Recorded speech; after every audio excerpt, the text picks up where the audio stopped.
What is limiting reagent and access reagent. Limiting और access reagent क्या होते हैं?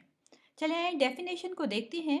Limiting reagent, the reagent which is used up completely and earlier in a chemical reaction is called limiting reagent. वो reagent या वो reactant जो कि chemical reaction में मुकम्मल तौर पर पहले इस्तेमाल हो जाए उसे हम लिमिटिंग रिएजेंट या लिमिटिंग रिएक्टेंट कहते हैं। Excess reagent, the reagent or reactant which left behind after the completion of the chemical reaction is called excess reagent. वो reactant जो कि chemical reaction complete होने के बाद भी रह जाए कुछ amount में, उसको हम excess reagent कहते हैं। अगर गौर किया जाए तो लिमिटिंग वर्ड का मतलब ही महदूद अमाउंट में कोई किसी चीज़ का होना है, जबकि एक्सेस का मतलब किसी चीज़ की ज़्यादती होनी है।